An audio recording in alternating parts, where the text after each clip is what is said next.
I've been a bit busy of late, and I've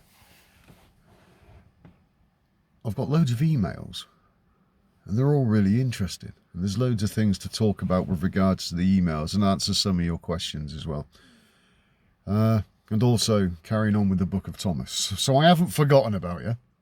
I've just been waylaid a little bit with some projects. One of them's a 7.5 ton project, and the other one's a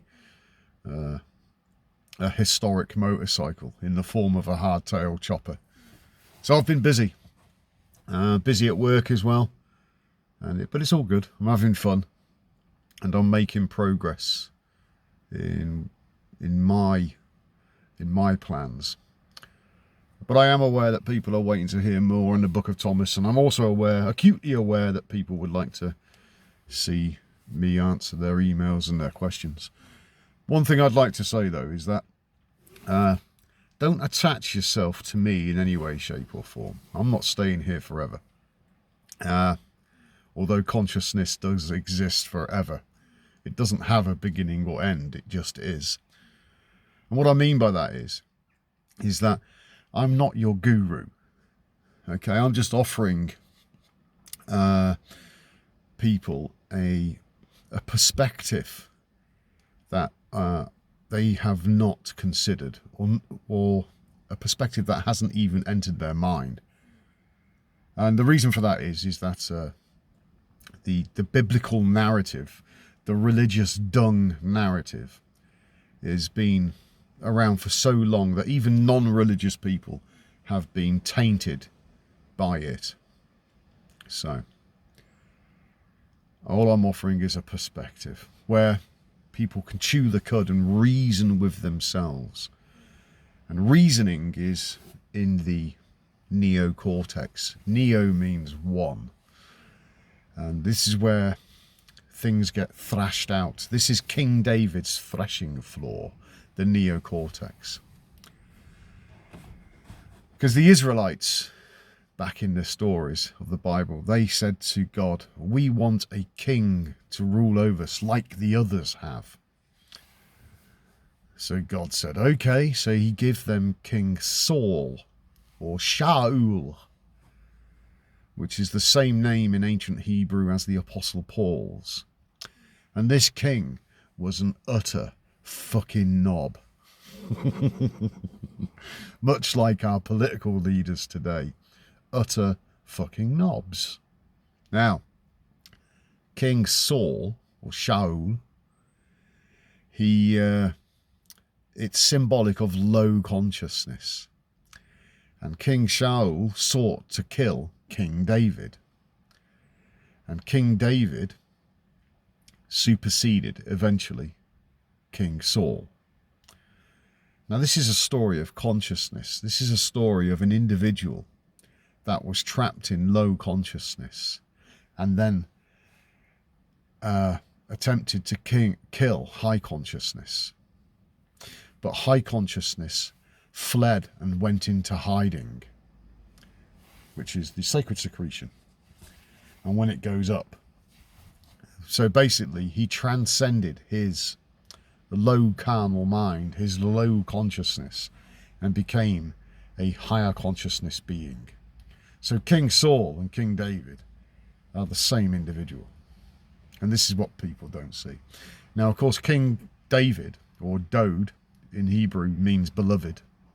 He used 5 stones in a sling to kill Goliath. Now, Goliath was the carnal mind of the ego. And the 5 pebbles that he used in the sling is symbolic of the 5 senses in the sling, and he fires them. And he hit Goliath between the eyes, the pineal gland, and then he cut off its head. So these are wonderful stories, symbolic stories. They're allegory, metaphor, symbolism. Did King David exist? Who fucking cares? Thousands of years ago. You exist today, you, the individual that struggles with God. An Israelite, an Ishi Sarah El, somebody who's struggling with their brain, trying to overcome the programming, to raise their own consciousness, to raise the Kundalini energy. There are practitioners of truth out there. Oh, the Kundalini's evil. If you raise it, you'll be taken over by a demon. Demon backwards is no med, no middle, no balance, no equity. So if there's no equity, you are in a state of inequity. The Bible talks about that. You workers of inequity. Balance, homeostasis. The balance of the male and female energy, the Kundalini. The 7 seals in the book of Revelation, the middle path, the narrow path, the difficult path that few find. And when you raise that secretion, you become good. Because you've raised it from below, which is evil. That is the biblical definition of good and evil. That's the God definition of good and evil. The Father, the universe, call it what you want. There's all these different names. It is non-judgmental. It allows life in all its variations. It creates good and it creates evil.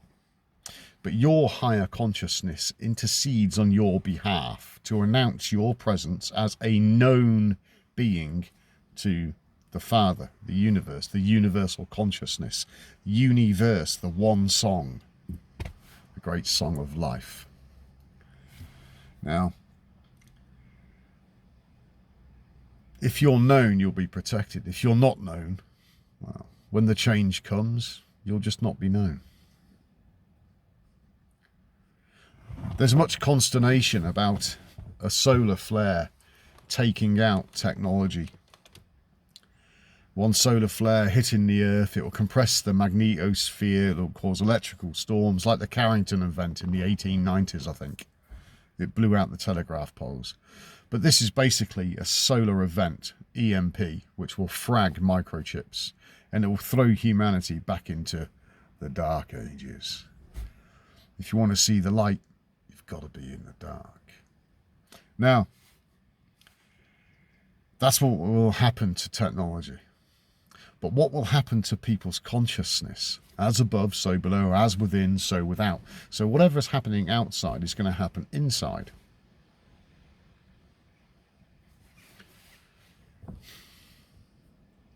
If the technology gets wiped out, technology, technical, no, negative, nothing, no, logi, logos, word, consciousness, techno-consciousness, not real, fake, artificial. So that'll get wiped out. But inside every human being there is a story that they tell themselves, his story, history, their own individual history, which is not real. It's not real. It's a form of internal artificial intelligence. The ego that's experiencing the illusion of separation because it's not known, because it doesn't know. It will perish, it will be destroyed through a lack of simple knowledge, gnosis. Not faith, not belief, knowing. So that'll get wiped out. What will happen to all these people? And the mind just gets wiped. It says in the Old Testament, I will wipe away your tears.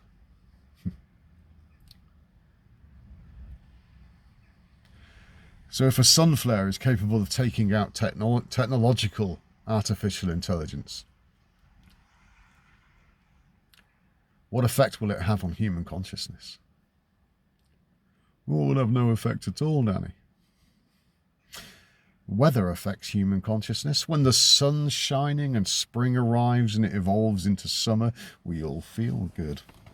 We all outside enjoying the weather. It affects consciousness. When the weather's shit, like it is today, pissing down rain, So it does affect consciousness, and it's a cycle. But obviously it will have a deeper effect on consciousness. But for those that raise their consciousness, you'll be okay. But for every action, there is an equal and opposite reaction. If there's going to be a rise in human consciousness, there will also be a fall in human consciousness. So there's going to be rise and fall, the separation, the division. What will happen to somebody who loses the ability to reason and use logic?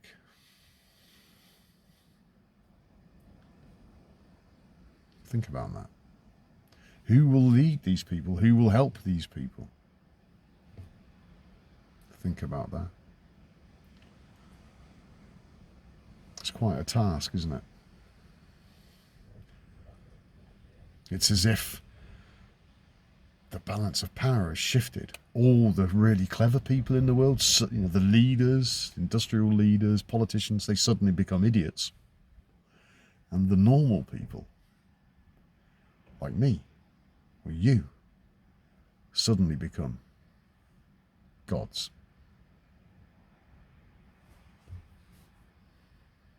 How would you rule? Would you rule?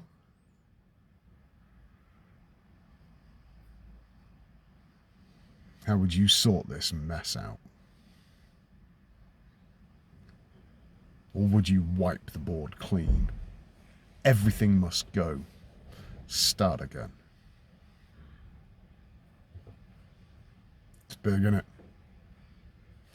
Talk to you later, folks. I've got to get back to work.